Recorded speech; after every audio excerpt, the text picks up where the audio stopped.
Very good evening to you. You are just in time for KUTV Weekend Prime on this 8th day of April 2023. We've got a lot in lineup for you tonight, but first the highlights.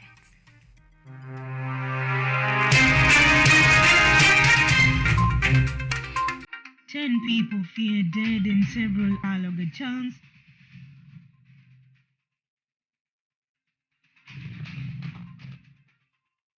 And Azadi Kenya officials now saying most human trafficking victims at the coast are lured by the promise of employment.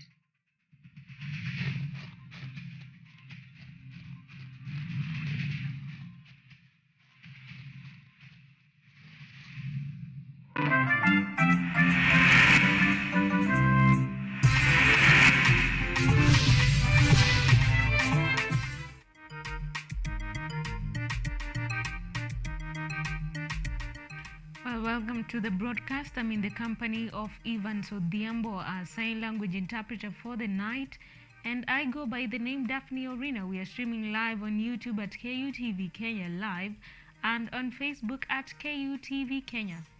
We start off on a sad note where 10 people have died following a road accident in Migori County. The accident occurred after a truck that was transporting rice lost direction, resulting in the death of the 10 people in the Kakrao area 5 kilometers from Migori town. Now, the accident, which occurred around 7 a.m. in the morning, saw a destruction of more than 15 motorbikes that were parked along the road. While the nation continues to mark the Easter and Ramadan holy seasons, for the people of Kakrao, Migori County, things took an unexpected turn after a truck that was transporting rice lost direction following the failing of the truck's brakes and caused the death of 10 people who are in a motorcycle and vehicle picking points. Migori County Commander Mark Wanjala confirmed the involvement of the police in the rescuing operation following the incident and had sent some of the injured people to hospital. He said that 3 of the injured people are in critical condition. Wanjala has also said that the accident occurred in Kakrao station, about 5 kilometers from Migori town. So, hiyo ndio kitu imefanyika, na wakati imeanguka ikiwa na mchele, wananchi wameanza kukimbia wakianza kuiba mchele. So ikawa officers wetu wana rescue wale majeruhi, na huku watu wanang'ang'ana kuiba mchele, of which haikuwa tabia mzuri kwa wananchi. Huwezi kuwa unakimbilia kuiba mchele na huku watu wameumia. Tulikuwa tunaona kama imelalia watu wengine wakati imeamushwa, lakini ile kitu tumepata baada ya kuamsha hii lori ni kwamba iko mtu mmoja mguu ndiye ilikuwa imekatika, iko hapo. Tulikuwa nafikiria ni mwili ya mtu, lakini tumepata ni mguu ya mtu ambaye ilikuwa imebaki hapo kwa Abudaboda rider Kelvin Omondi, who witnessed the accident, narrates that the driver of the lorry placed the vehicle on full lights and was hooting continuously to indicate the problem, even as he tried to control the vehicle before the fatal accident occurred. Naomba tu watu wa serikali, magari nasimama kwa parking, nasimama kando ya barabara, jaribu kutolewa barabara ya baki wasi. Hii matendo umefanyika hapa leo ni matendo ya ajabu sana. Mama umeacha mtoto yake hapa, kama naenda booking office, kama umerudi mtoto yake meenda, watu wa pikipiki meenda, watu 10 mmekufa hapo na wengine umepata majiraha. Sasa naomba tu serikali nifagilie hii barabara, tuweke barabara safi, watu wa mapikipiki akuwe na stage. Drivers, motorcycle riders and other road users are encouraged to be careful on the road, especially this rainy Easter and Ramadan seasons. Joy Minor, KUTV, Nairobi. Some unfortunate news there. On to the drum rolls of politics. Deputy President Rigathi Gachagua has appealed to Kenyans to plant more trees towards achieving President William Ruto's goal of 15 billion tree cover by the year 2032. Mr. Gachagua says planting trees, especially now that the long rains are pounding most parts of the country after 5 hail seasons, is one of the ways of mitigating the adverse effects of the climate change. Deputy President Rigathi Gachagua, while on a walk in the Mount Kenya forest, accompanied by spouse Pastor Dorcas Rigathi, urged Kenyans to plant more trees to meet President William Ruto's target of planting 15 billion trees by the year 2023. DP Rigathi and wife Pastor Dorcas Rigathi took an early morning 18-kilometer trek through Hombe and Kafaru forests, which are part of the vast Mount Kenya forests. Mr. Gachagua appreciated the local residents for their conservation efforts, which have kept the Mount Kenya forest water tower intact. Again, I want to thank the people of this area for preserving this forest. As you can see, this indigenous forest is intact. And I want to urge all other Kenyans to pay the call of President William Ruto to plant and grow 15 billion trees by the year 2042. Is the only way to mitigate the effects of climate change. The Deputy President said his work was not only a reconnection with the forest, but also a significant reminder of Kenya's pursuit of freedom. He said with the shrinking of forests across the country in the face of the prolonged erratic weather, Kenyans should be part of the conservation of the environment, efforts by the government as a way of also ensuring food security. Walking through deep into the Mount Kenya forest, where we were born and brought up, came on the connection journey to this forest, the biggest water catchment area that serves this region. And we are grateful to God for the rains. We are so happy that our river is back. You can hear the sound of River Savannah. You can see the way the trees are growing, and this is a sign of life. We really want to thank God for the rains, and we pray for continued rains so that we can continue preserving this forest as a water catchment area. Mr. Gachagua said he is committed in assisting President Ruto achieve full economic liberation of the country, and that during this rainy season, food production will increase in the country.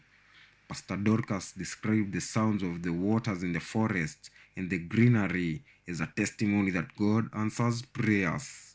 We are confident that with the ongoing rains, we will restore the climate, we will restore our livelihoods, people will grow more food, and will attain food security. Greenery around is a testimony that God answers prayers. Those who did not believe, let them hear the sounds of the water, let them see the greenery of the forest, and it is a reminder that God still answers prayers and God is on the throne.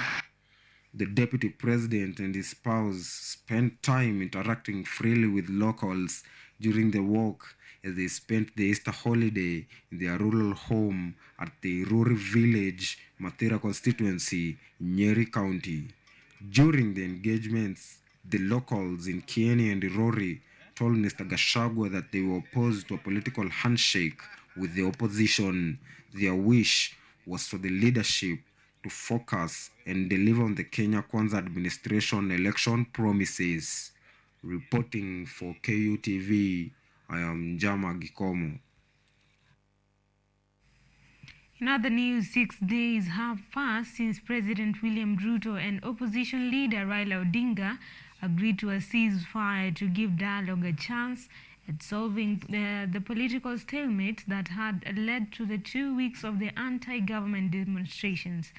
A group of youths in Siaya are now warning that some hardliners within Ruto's team risk scuttling the yet-to-start bipartisan negotiation due to careless talks, even as local leaders in Malindi celebrate selection of Member of Parliament Amina Mnyanzi to Azimio negotiation team.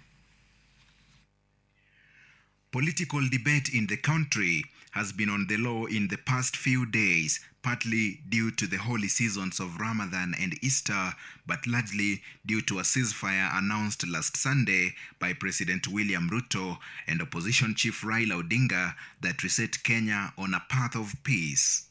I urge my brother Raila Odinga and the opposition to call off the demonstrations and to give this bipartisan approach a chance for us to take the country forward. In view of the foregoing, we stand down our demonstrations for Monday, that is tomorrow, April 3rd, 2023. The two leaders have already agreed to solve the contentious matters in Parliament, with each side of the political divide fronting 7 members to the Parliamentary Ad Hoc Committee, which will expedite the matters within 30 days and report back to the House. Azimio held its PG meeting on Thursday this week and settled on their best 7, which include Senators Ledama Olekina, Edwin Sifuna, Enoch Wambua, and MPs Millie Odhiambo, Amina Mnyazi, David Kosing, and Otiende Amolo. Speaking of Amina Mnyazi, who was arrested during Azimio demos, has excited her local base, led by Witness Suma, who chairs maendeleo ya wanawake in Kilifi County. Kutoka Magarini, Rabai, Kaloleni, Kilifi South, Ganze, Kilifi North na hata Malindi.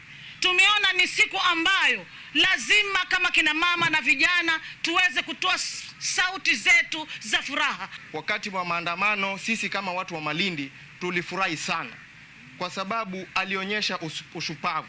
Alifanya kazi zaidi ya wanaume. Meanwhile, the Movement for Defense of Democracy in Siaya County has decried what they term as demeaning of Azimio leader Raila Odinga by government loyalists, saying that this might anger Odinga's support base and dampen peace prospects. We are following Raila Amolo Odinga as the leader of Azimio, and he must be respected at all costs. If they want to mock us or do things that look like they are mocking us, then we are going to rebel and we are going to work on them appropriately. We are calling our supporters to remain calm, and I want to urge them that the direction which Baba has picked is not a direction per se. It's a direction of calculation, and we are going to get a way forward come next week. Kenya Kwanza will hold their PG on Tuesday next week, where their 7 negotiators will likely be chosen to pave way for the bipartisan dialogue to start. Dennis Omondi reporting for KUTV. Still on matters politics, the United Democratic Alliance forays into its main rival, Orange Democratic Movement stronghold in Siaya, continued this weekend when the local party officials hosted a recruitment drive in Uhui sublocation in Ugunja constituency. The drive, led by Siaya UDA politician Frederick Odhiambo Oyugi alias Dor, saw more than 300 members join the ruling party. Speaking at Uhui dispensary grounds, Frederick Oyugi alias Dor noted that it was high time Kenyans decided to adopt democracy and practice it instead of shifting goalposts whenever election outcomes do not favor them. Dor called on Kenyans to fully support President William Ruto's government to enable him deliver on its promises. Hii kitu yetu inaitwa democracy, si ndio? Na democracy inaenda na majority, sivyo? Ukishindwa tuseme sahi kama rafiki yangu we bwana MCA amesimama, si ndio? Ako na mpinzani wake, sivyo? Na ashinde mpinzani wake na kura moja. Ata nani atakuwa anatangazwa MCA? Yule ameshinda na hiyo kura moja ama mwenye amebaki na kura moja? Si bora umeshinda na 1. The politician who vying for Unguja parliamentary seat during the last general elections and lost to Opiyo Wandayi, the current minority leader in the National Assembly, saying that the country cannot be in an election mood forever and Kenyans must learn to move on and concentrate on development after the elections are over. Uchaguzi ilifanywa na ikai? Ukweli ama uongo? So ilifanywa ikaisha. Saa hii ni sawa kufanya ka? Dor at the same time support and calls for dialogue between Kenya Kwanza and Azimio la Umoja One Kenya, but insisting that the same should not be used to incorporate the opposition into government. He further adding that the opposition should play its role of oversighting the government. So we urge our president, it's good to talk with our leader, talk with our baba, but they should not be anything like nusumka. Let the government run and let the opposition people work in the opposition. According to the UDA organized recruitment drive registration event at Luanda Primary School grounds in the same Unguja constituency, which saw over 500 new members registering during the event. He has, however, said that local UDA officials will work around the clock to have many people join the ruling party, not only in Unguja constituency, but the entire Siaya County. So hapa hivi nasikia saa hii tangu asubuhi mmefika 300. Hivyo nataka tena turudi tuongeze pia sisi watu wa Maingo, Rue na Wangotong tufike 600. Tumekubaliana? As the ruling party, UDA now target to have its way through Azimio la Umoja One Kenya coalition strongholds. Critics have said that the ruling party aims to weaken the opposition in bidding to have a massive following to back it up in the coming 2027 general elections. James Mureke Mwenda, KUTV. Azadi Kenya, an organization that supports survivors of human trafficking, has launched a campaign to create awareness about human trafficking in Kilifi County. The sensitization program comes at a time when cases of unsuspecting victims being preyed on by human traffickers are on the rise. Now, several tactics are used to lure the victims, with the most common being promises of employment opportunities, especially in the Middle East. An awareness creation campaign has been launched to sensitize Kilifi residents about the rising incidences of human trafficking in the county. Most victims of human trafficking are often not aware that they are being trafficked. Also, human trafficking may involve physical and physiological torture. While speaking during a sensitization session organized by Azadi Kenya, Tina Tatu said the aim of the campaign is to enlighten the youth, especially girls, about the trap that is human trafficking. Si watu wote wenye wanajua meaning ya human trafficking. Wengine wanadhani human trafficking ni kuchukuliwa uende Dubai ama kutolewa viungo, but hawajui pia psychology unaweza kuwa umeaffectwa na human trafficking. So that's why tumeamua kuja Malindi na create awareness. Azadi Kenya is a trafficking survivors-led organization that is at the forefront of campaigning against human trafficking. At times, the victims are enticed and lured with promises of employment opportunities in foreign countries, especially in the Middle East. One such example is Sally Riaz, who traveled to the Middle East for employment. As she says, her freedom of employment was restricted as she could only go out with her employer. Riaz now says it was only after coming back that she realized the traumatizing effects of her 2 years experience. When I came back, I was scared of people. I was even scared of my own family members. Nikisikia kazini yako amekuja kusalimia ama sijui jirani nini, I would lock myself in a room. It took me a while until I come back to the real old me. Other victims are also trafficked within Malindi, as it is a renowned resort town. Yvonne Kimuma, KUTV. Thank you, Kimuma, for that report. Now, a serious saving culture has enabled motorbike operators in Ruiru, Kiambu County to start buying land to build their permanent houses. Under the umbrella of Ruiru Boda Boda Association, the riders, with a membership of 200 operators, have been leaving nothing to chance to pursue the property ownership dream. By making daily savings of 50 shillings, the Boda Boda operators have been able to buy a 5-acre land, of which they intend to develop by putting up houses that will see them move from the slavery of landlords. Now, despite their negative branding as a community that is associated with crimes, traffic accidents and impunity in the country, the riders have braved all the odds to prove that to Kenyans otherwise.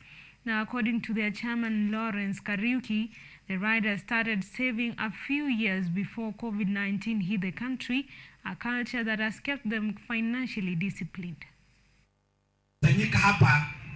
Tunaona ya kwamba tukiendelea hivyo kushirikiana pamoja, kuigisha pamoja, tutaweza kufikia kujenga hata nyumba zetu za kukaa, nyumba zetu. Watu wote wa bodaboda mahali popote waliopo nchi yetu ya Kenya waweze kuigiza pamoja ama kuweka pamoja pesa yao na waache kutumia pesa vibaya. Well, at that, we take our first break right here on KUTV Weekend Prime. Don't touch that dial. We'll be back with more news. Stay tuned.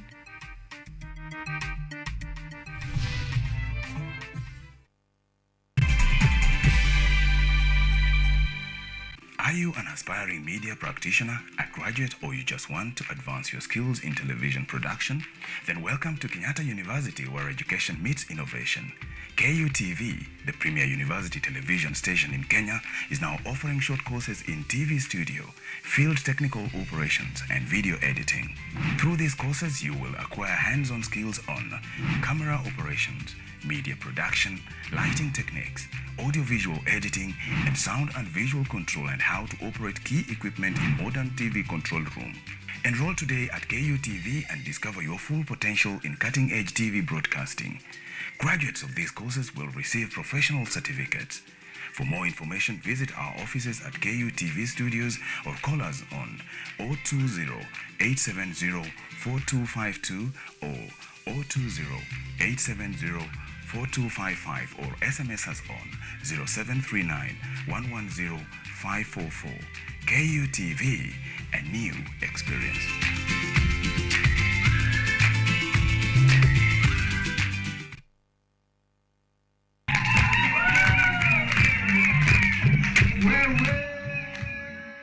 The quickest way to raise autism awareness and end stigma is to show the world the amazing gifts, achievements, and talents of those on the spectrum and what they can do to add value to society when given the support they need in form of services, education, and acceptance. Mr. and Miss Autism Kenya 2023 aims at raising awareness of autism by providing a platform for those on the spectrum to showcase their talents and amuse the world. This year's events will take place at Sportsview Hotel Kasarani on Saturday the 15th of April 2023, and the entry is free. You can support us by becoming a partner. Call us on 0702 623359. Mr. and Miss Autism Kenya is proudly brought to you by Step Up for Autism and KUTV, powered by Ready Aiders Foundation. Individually, I had realized that, okay, I'm good at, speaking, I'm good at this and that. And then I figured out, so how can I use the skills that I have, and make a career for myself in the tech field? Because tech is so wide. There are so many things that we can do. So all this thing about, I can't do this because this is a male-dominated field. This is just to encourage even the women, in STEM. There's so many opportunities that you really can take up, and this just aligns with your interest. And you don't really have to do something because someone expects you to do this particular thing. Just do what really works for you. What are your qualities?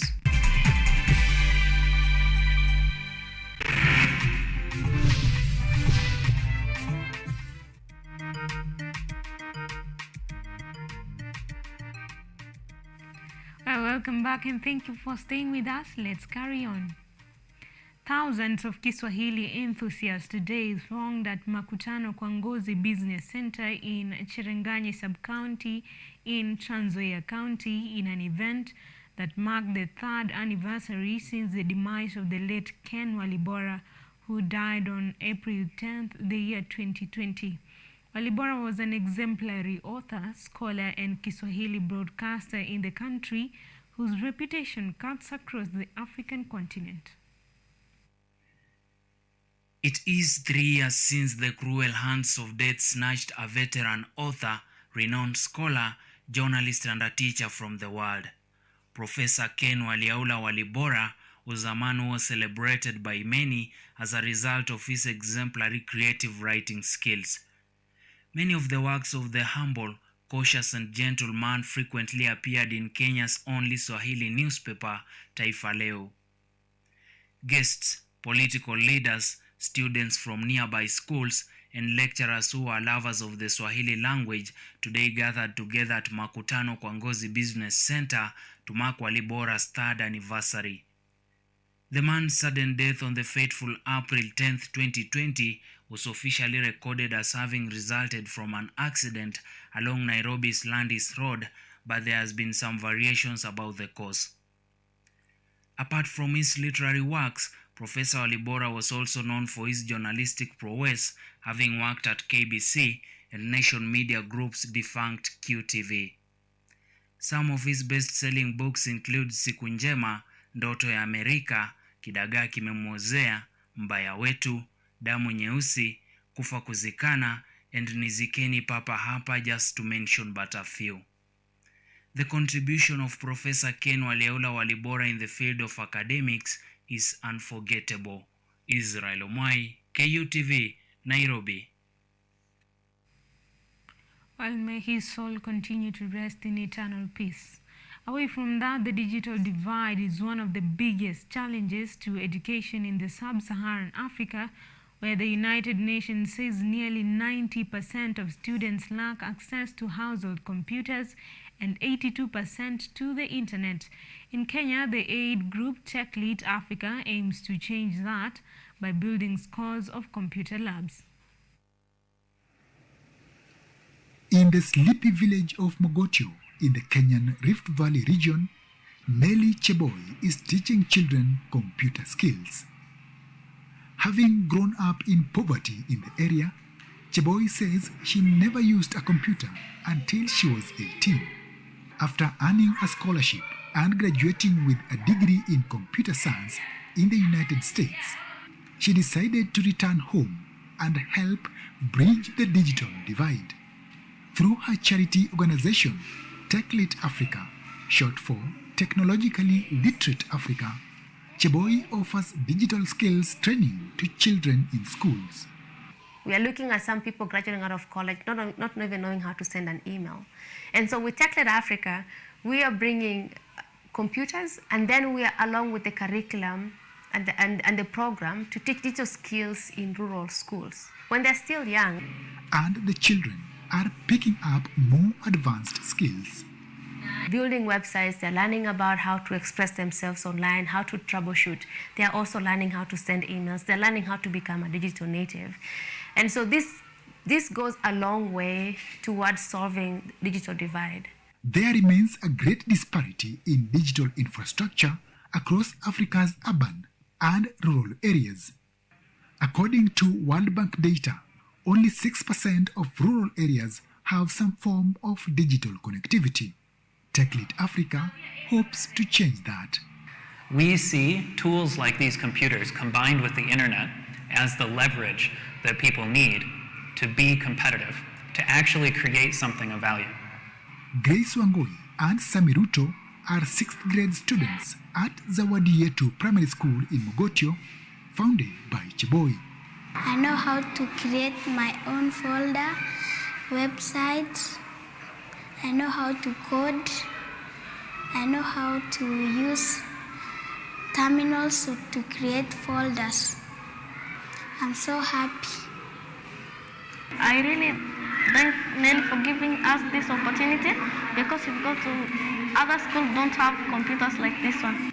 Started in 2019, TechLead Africa currently works with 15 schools across Kenya, offering digital skills training to 6,000 children in rural areas. Cheboy says the goal is to expand over sub-Saharan Africa. Ideally, we would like to be at 50 schools at the end of the year and slowly expand next year and start looking towards 100, towards 1,000, and also looking at the neighboring regions like Tanzania, Uganda, as we explore ways to scale this up. Cheboy, the 2022 CNN Hero of the Year, says her experience gives her the motivation to rewrite not only her history, but that of her community. Juma Majanga for VA News, Mogotio, Kenya.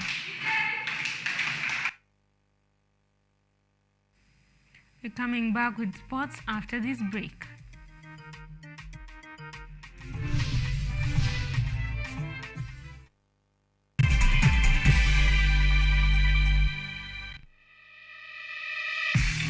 What's up, fashionistas? Looking for a show that brings you the latest in the world of fashion, glamour, creativity, and style?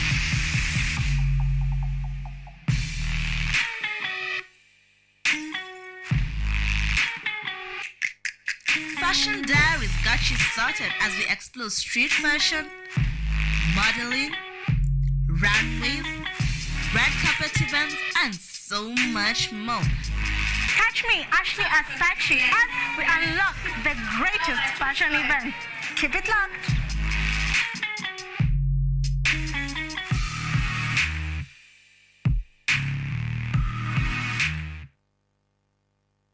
Lola is an app that gives you a chance to watch videos, listen to audios, and read articles wherever you are for free. Motivational stories, dramas, campus life, technology, lifestyle, adventure, sports, academics, jobs, entertainment, and more.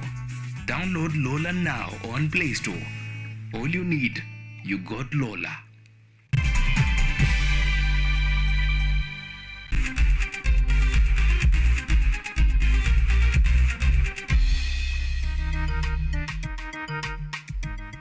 Welcome back. Happening in sports, the Kenya Rugby Sevens team Shujaa registered poor results after losing to both France and the United States 26-19 and 21-19 respectively in today morning's clashes at the ongoing HSBC World Rugby Series in Singapore. Shujaa have lost all their previous matches at the tournament against South Africa, Ireland and Britain. Trader.